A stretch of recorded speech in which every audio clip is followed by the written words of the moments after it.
Guys, it's Eli. So I wanted to make a video today because I had my first appointment with my gender therapist today. I was actually super nervous about it. Like, I had no idea what to expect, and I was totally freaking out. Like, right before the appointment started, I was like, oh my god, like, I can't do this. Like, this is so scary, da da da da da. But it actually went really, really well, and I'm really glad that I followed through with it and everything else. It was only an hour, which probably standard time, whatever. But it went by really fast. Um, Basically, she said that I'm pretty far along, like mentally, with my, I guess, with my transition in a way, like knowing that I am trans, like, and accepting that for myself, regardless of whether people are going to support me or not. And she said that that was really good, and that she wants me to start T, like, as soon as possible, which was really cool to hear because I can't wait to get on testosterone. The only thing that sucks is with my insurance, I have an HMO, which basically just means that in order for my insurance to cover like any doctor's appointments, I have to make a doctor's appointment with my primary first, and then get a referral to an endocrinologist, and then make an appointment with the endo, and show both doctors my letter once I receive it from her, which is going to take about a week because it has to come in the mail. So I mean, it's going to take a little bit longer, but in the long run, if you have an HMO and you are able to use your insurance, it does cover more. So I guess that's why people do have an HMO, is it covers more of whatever. So it'll cost me less, which is good. But a couple interesting things that she told me today that I wanted to share with you guys. One thing that I did not know, which I'm kind of like a science nerd, so bear with me if you don't really care, because I think that you actually will find it pretty fascinating. So most people know that when a baby is still in the womb, right, when it's just like a little tiny fetus, they're all female until eventually it turns into a male. Okay? Most people know that. What I did not know was that there's a specific part of your brain somewhere in, like, I don't know, the hippocampus or something. I don't remember where she said it was, so don't quote me on that. But basically, there's a specific part in your brain, and in men, it is 2.2 times larger than it is in women. Okay? Now, they thought that this would be an interesting thing to kind of learn about transgender people, so they did autopsies on transgendered people who had never been on hormones. So it's not like you could equate their results to, like, oh, well, it was influenced by, testosterone injections or estrogen pills or whatever. No.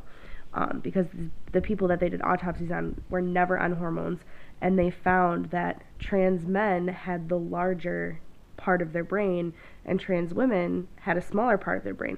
So your brain, if you think that you are trans, your brain is already biologically the gender that you identify with.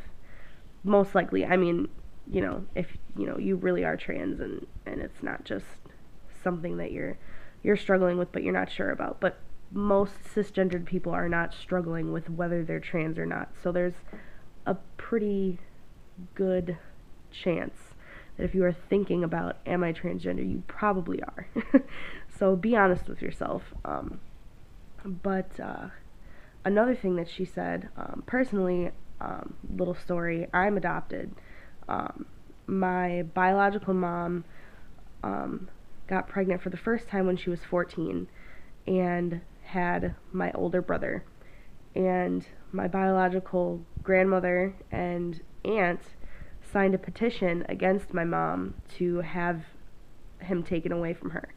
And so the state took him, and she was leaping through all these hoops and everything else, trying to go to classes and all this other stuff so that she could get him back.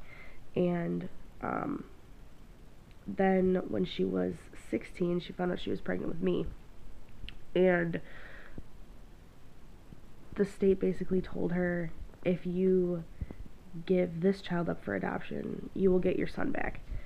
So, my biological mom, her best friend is my mom's cousin, like my adoptive mom's cousin. So they knew of each other, and my adoptive parents had been trying to get pregnant for a while.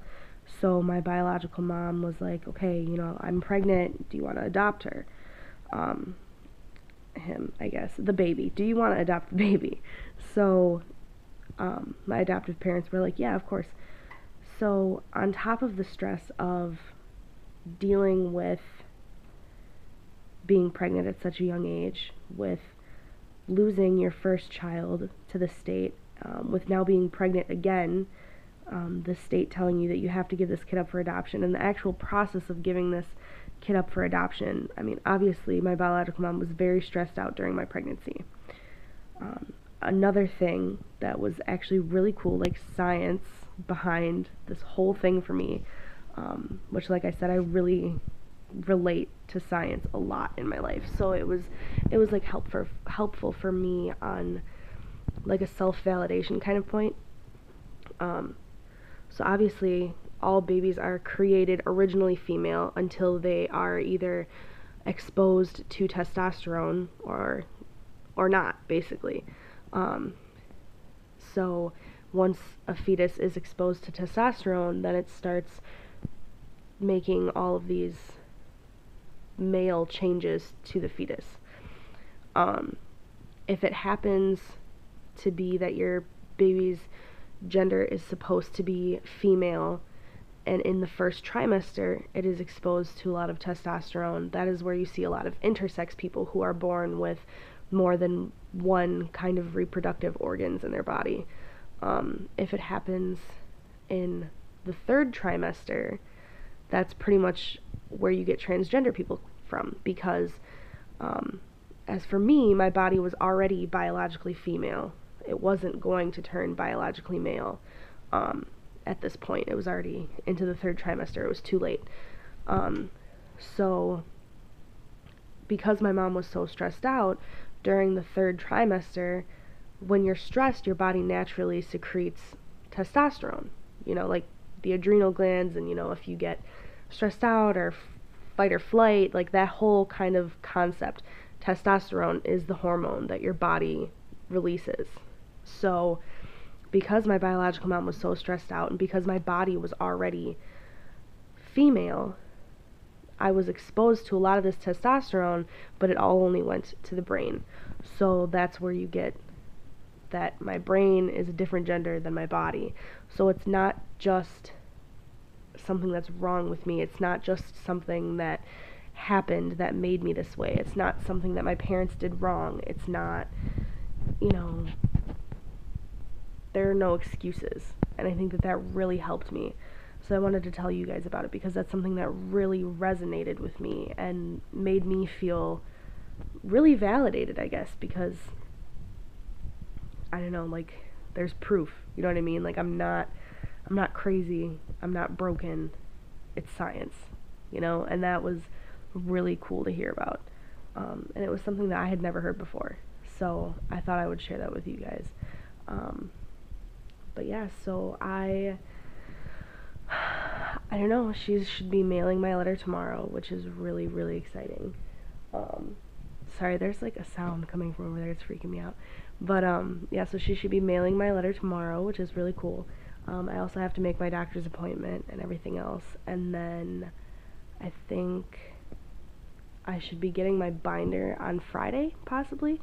So I'll make sure that I make a review for that and everything, and as always, I will keep you guys updated. But thanks for watching. Bye.